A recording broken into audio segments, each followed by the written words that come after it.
Government man primary school रीति जो तरक्याती कम रोड़े जो शिकार ठेकेदार जी लापरवाही ऐं मुबैना करप्शन सबब तरक्याती कम ॿिनि सालनि में मुकमल न थी सघियो।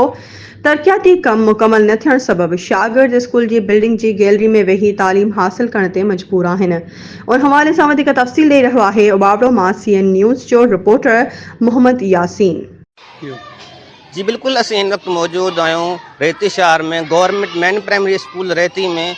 इन स्कूल जो तरक्याती कम तकरीबन 2 साल पहिरें ठेकेदार राजा कुमार तरफ़ां शुरू कयो वियो हो, जेको हिन वक्त ताईं जेको मुकमल न थी सघियो। गवर्नमेंट जी नाकाम पॉलिसी ऐं तालीम जे वज़ीर ऐं ॿियनि जेके ज़िम्मेवार इदारा आहिनि उन्हनि जी करप्शन सबब ही जेको तालीम स्कूल आहे, दर्सगाह आहे, हिन वक्त ताईं मुकमल न थी सघियो। ऐं हितां जा जेके मासूम ॿारड़ा ऐं शागिर्द आहिनि उहे जस्ट 2 कमरनि में जेको आहे तालीम हासिल करण ते मजबूर आहिनि। इन हवाले सां वधीक मालूम कयूं था हितां जे हेड मास्टर उस्ताद खां त हीउ कमु छाजे करे ऐं छो मुकमल न थी सघियो। जी साईं, बजट मां तकरीबन 2-3 दफ़ा कॉल कई आहे राजा के, बाबा महिरबानी करे हे कमु छो नथो करे।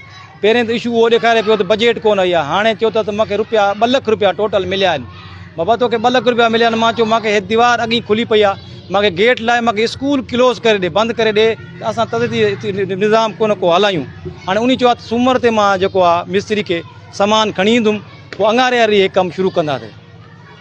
तव्हां उस्ताद जूं ॻाल्हियूं ॿुधियूं, उन्हनि जो चवणु हो त ठेकेदार जी मुबैना करप्शन ऐं बेथियानी सबबु हीउ जेको कमु आहे सुस्त रवि जो शिकार आहे। उन्हनि वधीक चयो था असां जेके महकमे जा ज़िम्मेवार DC Sahib, ST Sahib, TO साहब ऐं DO साहब खे अपील कयूं था त हिन स्कूल जो तरक्याती कमु जल्द अज़ जल्द मुकमल करायो वञे। जेको हितां जो ठेकेदार राजा कुमार आहे उनखे पाबंद कयो वञे त हीउ कमु जेको आहे जल्द खां जल्द मुकमल करे ॾिए।